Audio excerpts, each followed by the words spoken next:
은혜로운 찬양 감사드립니다.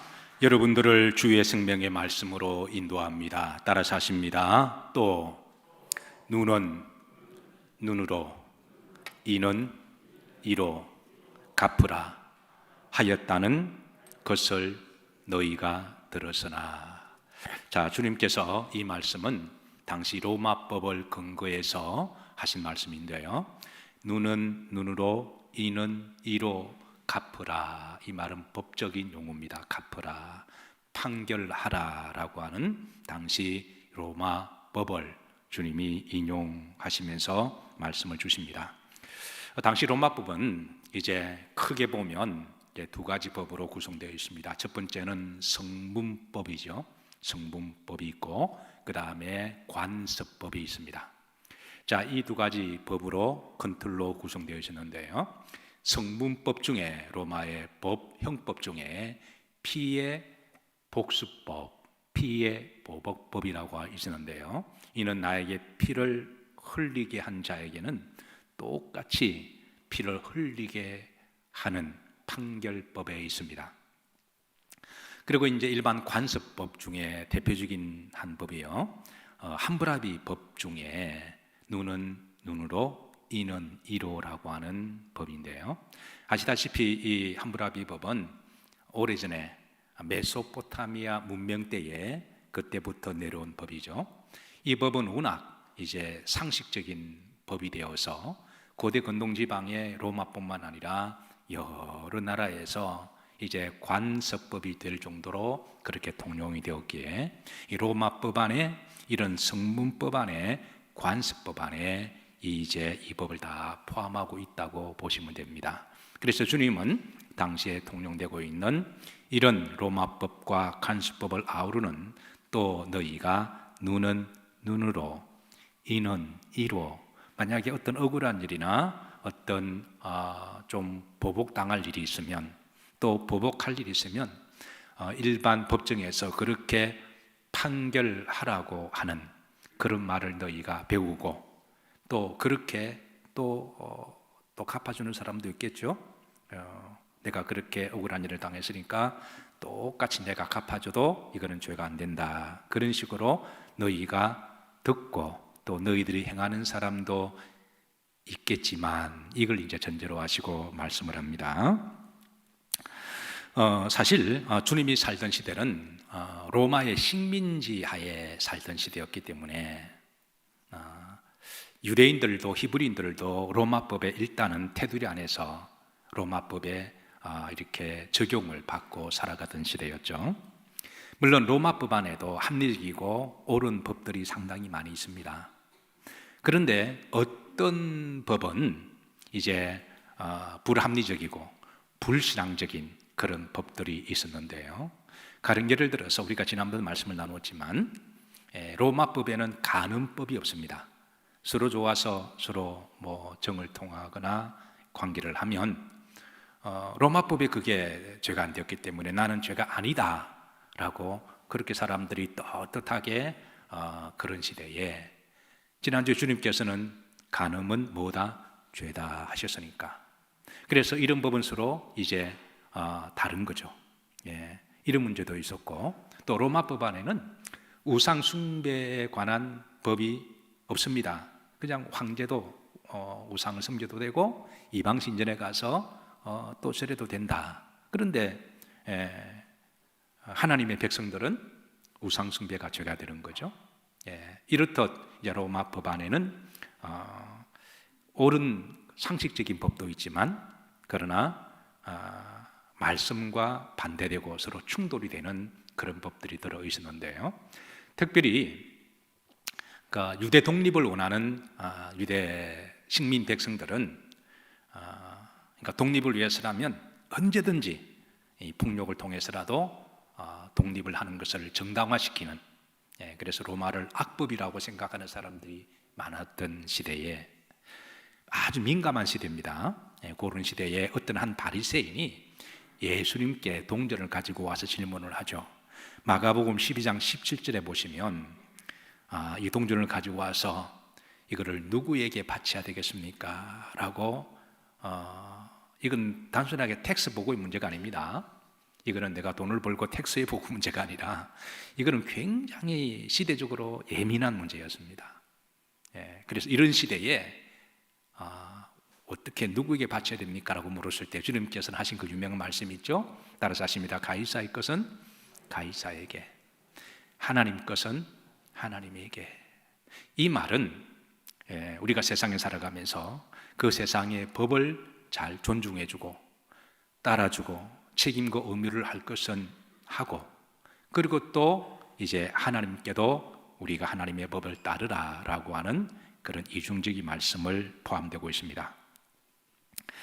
자, 마태복음 5장부터 7장까지는 전체 제가 큰 틀로 5장을 들어갈 때부터 말씀을 드렸습니다. 메시아 왕국이 임하게 되면, 그러니까 예수님을 통해서 우리가 다시 하나님의 자녀로 회복이 된 거잖아요. 그러면 하나님의 왕국, 그리고 하나님의 백성, 하나님의 자녀가 되었다면 이제 세상의 법보다도 더 우리가 우선순위를 지키고 따라야 할 말씀의 법이 있는 거죠. 그래서 주님이 새 언약의 법을 7장까지 이렇게 세부적으로 대표적인 법들을 그렇게 말씀해 주시는데요. 그래서 이제 오늘은 그 새 언약의 법, 하나님의 백성이 되었다면 하나님의 백성으로 살아가야 할 법조항들에 대해서 오늘은 이제 이 복수에 관한 법을 말씀합니다. 사실 우리가 인생을 살아가면서 한 번도 우리가 억울한 일 당하지 아니하고 내가 어떤 보복을 당하지 않고 살아가면 얼마나 좋을까요? 근데 살아가다 보면 사람은 감정의 동물이다 보니까 본의 아니게 억울한 일을 당하기도 하고 또 너무 상처와 아픔이 되어서 내가 반드시 내가 갚아준다라고 그런 환경 속에 살아갈 때가 많이 있습니다. 그래서 이것은 비단 이제 큰 거악의 문제뿐만 아니라 개인적인 그런 복수에 관한 법도 다 포함되어 있는데요. 그래서 여기에 대해서 주님은 우리들에게 정체성을 말씀하는 거죠. 그래서 5장부터 너희는 세상의 뭐다? 소금이다. 너희는 세상의 빛이다. 지난번 말씀에는 너희는 세상의 성도 거룩한 사람이다. 이건 정체성을 말씀해 주는 거예요. 새 언약의 백성이 되었으니까. 그리고 오늘은 법적인 정체성입니다. 빛이다, 소금이다, 거룩한 사람이다. 이거는 생활의 윤리적인 정체성을 우리가 성도라고 한다면, 오늘 이제 법적인 하나님의 백성의 정체성에 대한 말씀인데요. 자, 우리가 한 나라 백성으로 살아간다고 할 때 그 백성의 정체성을 사전적으로 정의를 하고 제가 찾아봤는데, 그것은 그 나라의 법 테두리 안에 살아가면서 그 법을 지키고 책임과 의무를 감당하는 사람이다라고 이제 밝혀주고 있어요. 그래서 예컨대 여러분, 한국 사람은 한국의 법 테두리 안에서 법을 지키고 책임과 의무를 지키는 사람이 한국 사람이잖아요. 미국 사람은 미국 법의 적용을 받는 것이고 일본 사람도 마찬가지입니다. 그래서 어느 나라든 이제 그 나라가 좋아서 내가 귀화를 하고 시민권을 받을 때가 있습니다. 자, 그러면 이제 그 국적을 취득할 때 우리나라의 취득 질문은 이래요. 그러니까 인종과 관계없이, 남녀 차별 관계없이 외국인 근로자가 공부하러 온 사람들이 우리나라에 살다 보니까 우리나라가 좋아요. 그래서 조정의 시험을 보고 이제 합격이 되면 이제 시민권을 받을 수가 있는 거죠. 마찬가지로 예수님을 나의 구주로 인격적으로 영접하고 내가 주님을 나의 구주로 모시면 우리는 이제 하나님의 백성, 천국의 시민권자가 되는 거잖아요. 그래서 우리나라 국적을 취득할 때 자, 질문이 이렇습니다. 자, 태어날 때부터 한국 시민권자로 태어나는 것은 복입니다. 근데 외국에 오신 분들은 반드시 이 질문을 받아요. 자, 당신은 자랑스러운 대한민국 국민으로서 대한민국 헌법과 법률을 준수하고 국민의 책임과 의무를 다할 것을 선서합니까? 라고 질문을 물어요. 근데 여기에 대한 정해진 답이 있습니다. 여기서 바로 정답은 자, 이렇게 되어 있습니다. 다 같이 한번 합독하실까요? 나는 자랑스러운 대한민국 국민으로서 대한민국의 헌법과 법률을 준수하고 국민의 책임과 의무를 다할 것을 엄숙히 선서합니다. 어느 나라든 다 비슷한데요. 이렇게 하고 선서를 마치면 법적으로 이제는 그 나라 백성과 시민이 됩니다. 마찬가지로 이제 우리 그리스도인들이 하나님의 자녀가 되었다면 이제는 법적으로 정의를 할 때에 하나님의 법을 지키고 그 법에 대한 책임과 의무를 다 감당하고 믿음으로 고백하고 살아갈 때야 법적으로 하나님의 백성의 정체성이라는 거예요. 사실 나라들마다 다 법이 있습니다. 보통 성문법과 관습법이 있습니다. 우리나라도 크게 나누면 성문법과 관습이 있죠. 근데 우리 그리스도인들은 그리스도인이 된 그 순간부터 법 하나가 더 있습니다. 그 법이 뭘까요? 바로 말씀의 법입니다. 아멘이신가요? 그건 어느 시대, 어느 나라를 살아가더라도 그리스도인으로 살아가면 그건 하나님의 말씀의 법을 우리는 한 가지 더 받게 되는 거죠. 자, 물론 이 세 가지 법이 서로 조화되고 일치될 때는 정말 우리는 땡큐 해야 됩니다. 즉 세상의 법과 그 세상의 관습법, 그리고 하나님의 말씀의 법이 서로 충돌되지 아니하고 서로 갈등되지 아니하고 서로 반하지 아니하고 서로 일치가 될 때 그런 시대에 살아가는 사람들, 그런 나라에 살아가는 사람들은 정말 복 있는 사람들이에요. 그런데 어떻게 살아가다 보니까 시대를 잘못 살아서 그런지는 몰라도 어느 나라에 살다 보니까 그 나라의 법하고 이게 그리스도의 말씀의 법하고 서로 갈등이 되고 충돌이 될 때에 이럴 때입니다. 마치 예수님이 살던 시대는 그런 시대였어요. 이럴 때 우리 그리스도인들은 어떻게 해야 되느냐? 법적으로 그리스도인들이라면 여기에 대한 분명한 정체성을 가지고 살아가야 된다는 것이죠. 첫 번째는 우선순위의 문제입니다. 그렇다고 주님은 가이사를 무시하면서 대적하고 싸우고 반대하라 이런 말씀을 한 적은 없어요. 세상 법도 잘 존중해주고 따르고 지킬 것은 지켜야 돼. 그러나 우선순위가 있다면 우리 그리스도인들은 하나님의 말씀의 법이 우선순위인 것을 믿으시기를 주의 이름으로 축복합니다. 세상 사람들은 하나님 말씀의 법엔 전혀 관계없는 거죠. 세상의 법만 가지고 죄인이다, 아니다 라고 그렇게 판결하겠지만 만약에 교회 다니는 사람들이 하나님의 말씀의 법에 기준을 두지 아니하고 세상 법에 따라 살아간다면 그거는 그냥 교회만 왔다 갔다 하는 종교인일 수가 있습니다. 어쨌든 우선순위를 우리 그리스도인들의 법적인 정체성은 우선순위를 말씀의 법에 기준을 두어야 되고요. 두 번째는 서로 충돌할 때, 서로 갈등이 있을 때, 이럴 때 참으로 지혜롭게 잘 대처를 해야 되는데요. 우리 기독교 역사에 보면 이런 갈등과 충돌이 있을 때가 참 많았습니다. 중세시대 때도 그러하고요, 로마의 핍박의 시대 때도 그러하고, 그리고 대표적으로 출애굽기 시대에 그때 애굽의 파라오의 아주 이렇게 무거운 법이 히브리인들은 아이를 낳으면 여자면 살려주고 남자면 나일강에 갖다 버리라라고 하는 법이 공포가 되었어요. 그래서 이 법을 어기게 되면 어긴 사람도 어떤 처벌을 당할 수도 있고, 그리고 그 가족 전체가 그 아기 하나 때문에 다 죽을 수도 있는 그런 무시무시한 법이 공포가 되었을 때, 그때 출애굽기 1장 17절에 보시면 자, 산파들이 어떻게 이 세상의 법과 하나님의 법 사이에서 고민하다가 이 문제를 어떻게 지혜롭게 잘 풀어나갔는지 우리들에게 한 모델로 제시를 해주고 있습니다. 자, 출애굽기 1장 17절에 보시면 그러나 산파들이 누구를 두려워하여? 하나님을 두려워하여. 그러니까 애굽의 파라오의 그 법도 두렵지만 이 법보다도 더 두렵고 지켜야 될 법은 하나님에 대한 법이라는 거예요. 그래서 저들은 차마 아이를 받아서 죽일 수가 없어서 나중에 이 문제가 이제 파라오 왕에게 애굽의 군사들에게 재판에 이렇게 알려지게 되고 소환이 됩니다. 그러니까 재판을 통해서 너희들이 어찌하여 법을 어겼느냐라고 신문할 때에 그때에 이 산파들이 기가 막힌 지혜로운 대답을 해요. 그들은 그 법정에서 막 악법이다 싸우거나 대적하지 아니하고, 여러분 분명한 것은 악법이 악법이라고 싸우다가 악한 방식으로 대적하면 또 다른 악이 만들어집니다.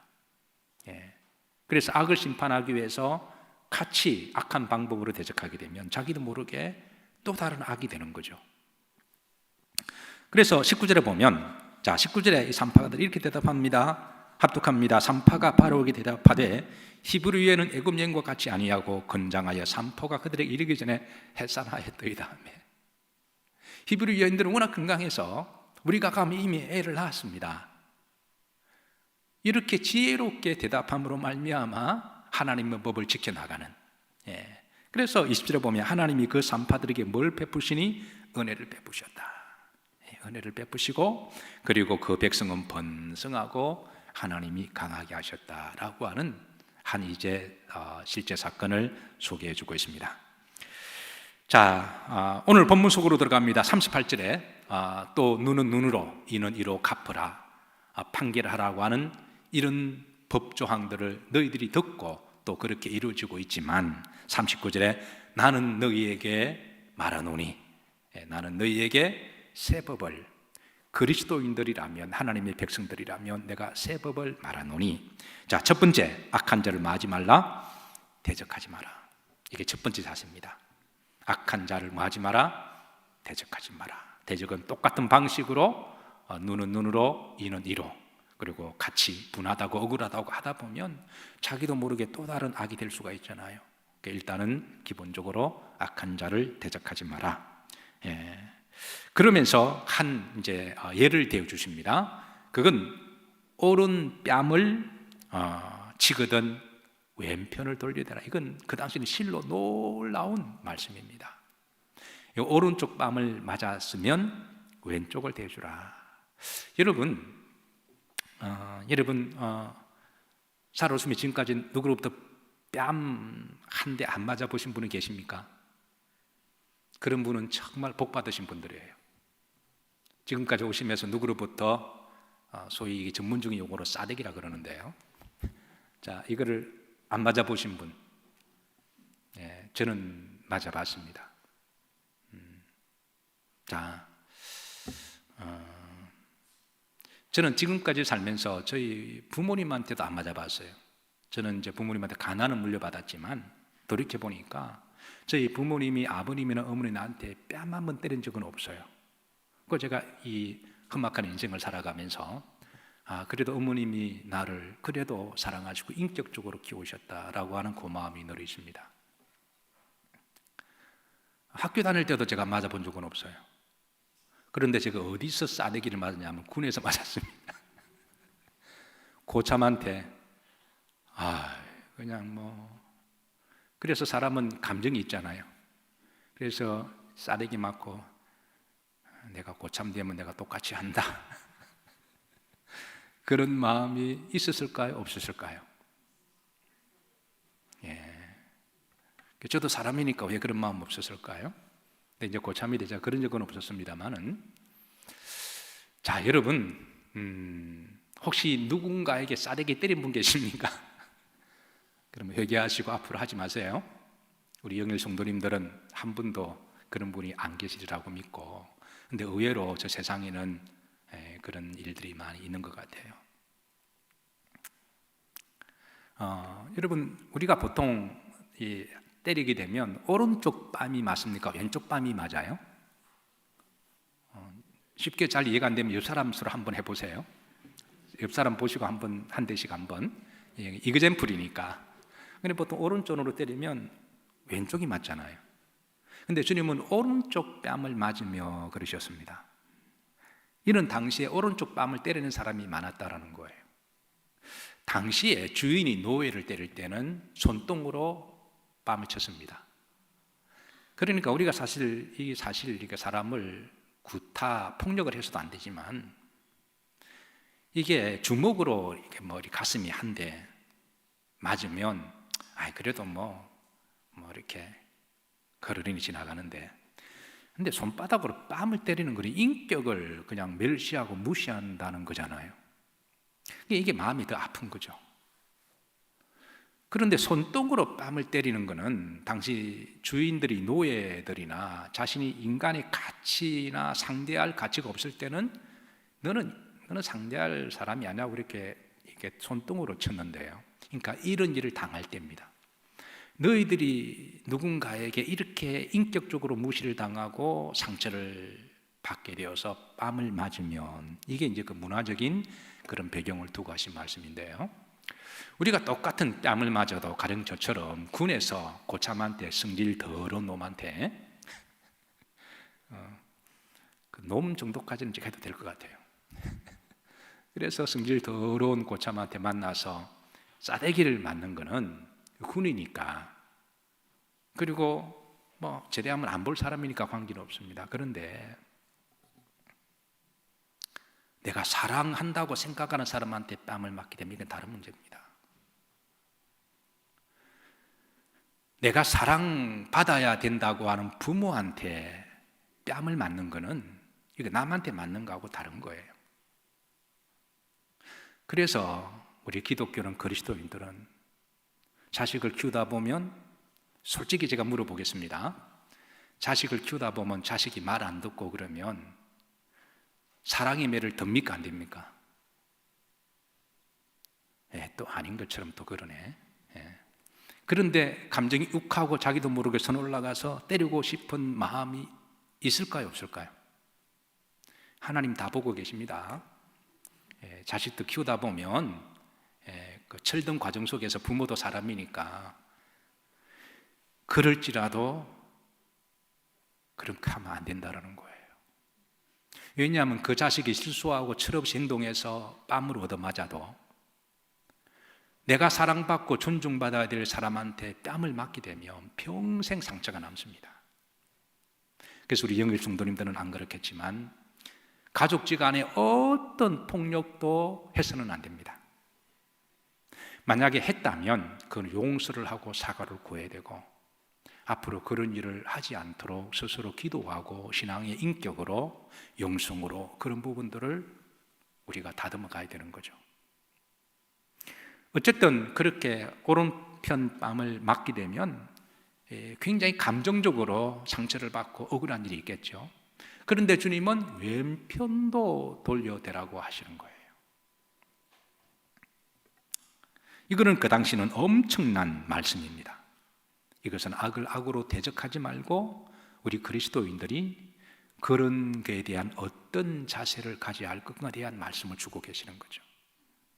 그러면 목사님, 억울해서 어떻게 해요? 하나님, 내가 억울해서 어떻게 해요? 로마서에 보면요, 하나님은 때가 되시면 원수 갚는 것은 하나님이 갚으신다 했으니까 너는 하나님을 믿고 좀 기다리라. 그리고 너는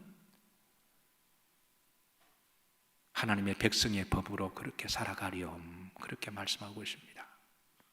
저는 이 법이 하나님 믿는 우리 모든 그리스도인들에게 다 지켜지기를 기도하고 소망합니다. 자, 두 번째, 고발하는 자에 대한 교훈인데요, 40절에 보시면 자, 주님이 또 이런 말씀을 하십니다. 합독합니다. 또 너를 고발하여 속옷을 가지고자 하는 자에게는 겉옷까지도 가지게 하며. 이 고발, 이게 법적인 용어입니다. 그래서 영어 성경에는 수라고 번역을 했어요. 그래서 여러분, 예수님이 살던 시대는 참 고발 고소 사건이 많았어요. 로마인들은 로마법을 적용해서 그냥 별것 아닌 가지고도 고소 고발을 잘했습니다. 또 유대인들도, 히브리인들도 또 고발하는 것을 참 잘했는데요, 유대 율법을 가지고 614명 계명을 가지고 또 고발하기를 좋아했습니다. 그래서 주님은 이런 고발하는 사건들이 많이 있어서, 그래서 여기에 대한 또 법적인 그런 말씀을 주는데요, 제가 미국에 한동안 살면서 제가 느낀 거는 미국 사람들은 고소 고발을 참 잘한다는 거였어요.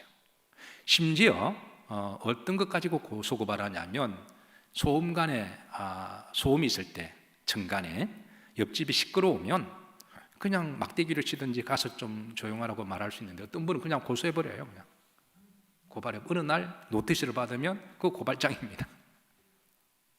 그리고 잔디를 안 깎잖아요. 집마다 다 잔디가 있으니까 잔디가 어느 정도 이렇게 자라면 그것도 고발하는 사람이 있어요. 잔디 안 깎았다고. 눈 오는 날 눈 안 치웠다고 고발해요.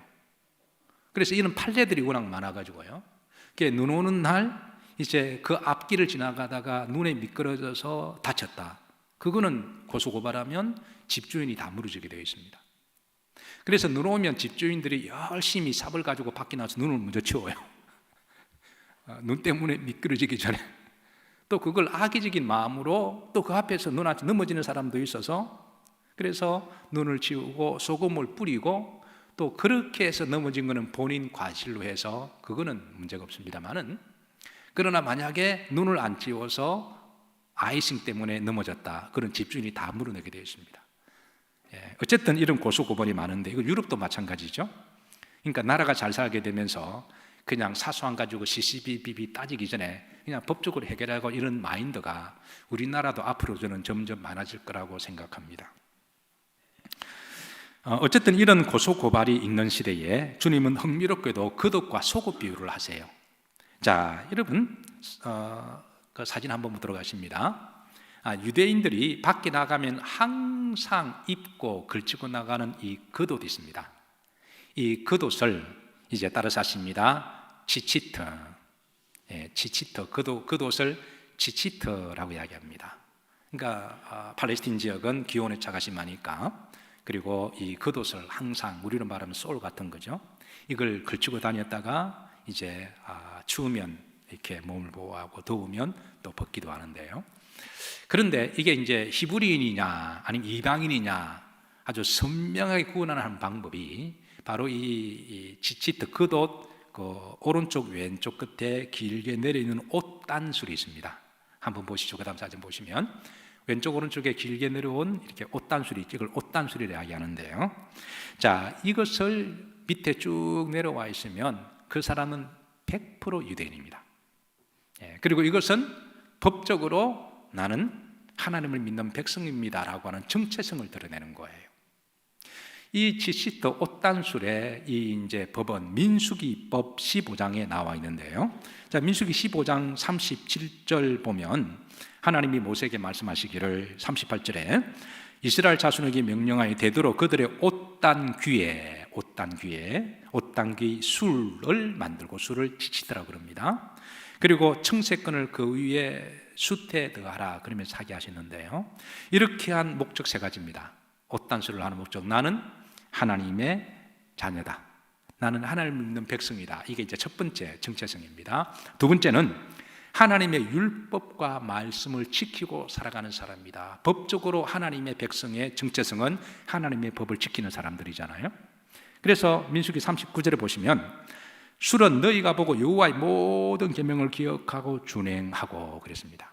이거를 닮으로 나는 법적으로 하나님의 법을 지키는 사람이다 라는 걸 커밍아웃하는 거죠. 세 번째는 이제 음행하지 않고 거룩하게 사는 사람이다. 그래서 39절 후음절에 보시면 너희를 방종하게 하는 자신의 마음과 눈의 욕심을 따라 음행하지 않게 하기 위함이라. 40절에 그리하여 너희가 내 모든 계명을 기억하고 행하면 너희의 하나님 앞에 뭐하리라? 거룩하리라. 이게 바로 옷단술이라는 목적입니다. 이게 마치 목사가 제가 오늘 이제 성찬식에 제가 가운을 입고 설교를 하잖아요. 제가 이 옷을 입고 밖에 나가서 돌아다니면 사람들이 볼 때 저의 정체성을 제가 굳이 목사라고 말하지 않아도 성직자라는 것을 그거는 서로 인지하지 않겠습니까? 그리고 이 옷을 입고 다니면서 얼굴 표정이나 말이나 행동 하나가 다 조심하지 않겠어요? 특별히 음행에 대한 문제도 특별히 조심함으로 항상 내가 주의 종이라는 걸 인식하고, 그리고 내 말과 행동과 모든 하나님의 법조항에 있어서 거룩하게 지키고 살아가는 것, 바로 그게 이제 정체성을 드러내는 것처럼 당시 옷단술이 그 역할을 했다는 거예요. 예수님도 이 옷단술 입고 다녔습니다. 그래서 이 옷단술, 그래서 히브리인들의 최고의 법령이라고 하는 613계명 안에도 386번째 계명 안에는 자, 옷자락 끝에 술을 만들고 달고 다녀야 한다라고 하는 계명이 있어요. 그래서 주님 이 지금 비유를 드시는 거예요. 이런 신앙적인 배경 속에서 주님은 누가 너희에게 이제 속옷을 달라고 고발하면 이 겉옷까지 벗어주라. 겉옷은 단순하게 이게 옷의 문제가 아니에요. 이거는 하나님의 법적인 백성으로 정체성입니다. 성도의 영적인 자존감이에요. 이걸 벗어주라는 거예요. 자, 다시 40절 말씀 보십시다. 또 너를 뭐하여 고발하여. 이건 법적으로 수호한 거거든요. 그런데 고발해서 속옷을 달라고 하는 사람은 대체 어떤 사람일까요? 그러니까 보통 고발하는 목적이 그 사람의 세상권을 빼앗아가거나 어떤 땅이나 뭘 빼앗아가는 거잖아요. 그런데 그 사람 입고 있는 속옷까지도 달라고 하는 사람은 그 사람에게 그냥 작은 소외까지라도 탈탈 털어서 알거지로 만들고 다 가져가고 하겠다는 탐욕적인 사람이라는 거예요. 보통 속옷은 내가 입던 속옷 누가 줘도 가져가지도 않잖아요. 더러워서, 그죠? 입으라고 입지 않는데. 근데 물론 옛날에는 옷이 귀한 시대니까 주면 빨아서 입기는 했지만, 그런데 그런 시대라고 할지라도 아무리 악한 사람이라고 할지라도 고발을 해서 속옷까지 그것까지 다 달라고 하는 사람은 없거든요. 그런데 심지어 그런 사람에게 내가 고소를 당하고 그렇게 탐욕적인 사람에게 내가 그런 것을 요구하면 속옷뿐만 아니라 겉옷까지 주라는 거예요. 이 말은, 주님의 말씀은 그리스도인의 어떤 정체성이나 영적인 자존감을 버리라는 게 아니라 본질은 악한 자와 대적하지 말라는 게 본질입니다. 사실은 히브리인들의 문화는요, 살다 보면 힘들고 어려우면 내가 전당물을 잡히고 전당포에 돈을 좀 빌릴 수도 있습니다. 그런데 히브리인들의 문화 속에는요, 아무리 내가 가난하고 힘들어도 겉옷은 전당 잡히지 말라고 그러셨어요. 왜냐하면 겉옷은 그 성도의 영적인 정체성이기 때문에. 속옷은 팔고 다해도 되는데, 그리고 전당 주인도요, 같은 동족이 겉옷 가지고 전당을 잡히면 그거 받으면 안 돼요. 그런 시대의 주님은 겉옷까지 벗어주라라고 하는 것은 성도의 정체성을 포기하라는 게 아니라 진짜 성도의 모습은 속사람이니까 그런 악한 자를 만나면 같이 대적하지 말고 그렇게 하나님의 말씀으로 그렇게 따르라라는 말씀의 본질이 있는 거죠. 말씀을 정리합니다. 법적으로 정체성을 그리스도인을 정의할 때 우리 그리스도인들은 항상 어느 시대를 살아가든 세 가지 법 아래 살아갑니다. 세상의 법, 두 번째는 관습법. 그런데 여기는 한 가지 더 우리 그리스도인들에게는 법이 있죠. 바로 말씀의 법입니다. 이 세 가지가 잘 조화가 되면 정말 땡큐 하셔야 돼요. 그래서 우리나라가 하루빨리 기독교 국가가 되기를 기도해 주시기를 바랍니다. 유럽에는 기독교 국가들이 많으니까 국가 간의 법하고 하나님의 말씀하고 상충되는 게 별로 없어요. 오히려 보호를 받는 거죠. 그런데 그렇지 못한 나라에서는 이게 어떤 부분은 갈등이 유발이 되고 어떤 경우는 충돌이 될 때, 이럴 때 우리 그리스도인들은 어떻게 해야 되느냐? 세상 법 자체를 무시하고 부인하라는 게 아니라 우선순위를 두라는 거죠. 그리고 두 번째는 지혜롭게 충돌이 되고 상충이 되면 산파들처럼 지혜롭게 정말 잘 해야 되고요.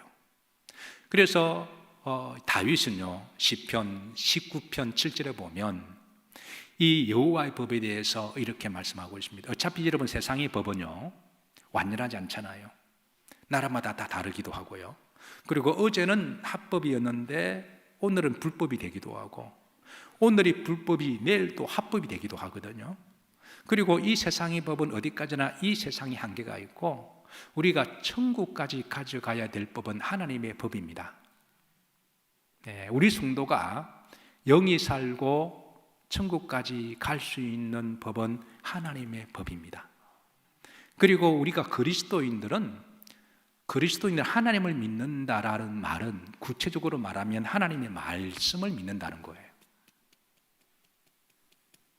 그래서 다윗은 시편 19편 7절에 보면 여호와 율법은 완전하여 내 영혼을 소성시키시고, 여러분 세상의 법은 우리 영혼은 살리지 못합니다. 그런데 하나님의 법은 내 영혼을 소성시키시고, 여호와의 정권은 확실하여 미련한 자를 지혜롭게 하고, 여호와의 교훈은 정직하여 내 마음을 기쁘게 하고 여호와의 계명은 순결하여 내 눈을 밝게 하고 여호와의 도는 정결하여 영원에서 영원까지 이르게 하고 여호와의 법은 진실하니 다 의롭도다. 이게 다윗은 고백하면서 11절에 보면 주의 종이 주의 백성이 이 하나님의 말씀의 법으로 내가 경고를 받기도 하고 이 하나님의 법으로 지키고 순행함으로 상이 크도다라고 고백했습니다.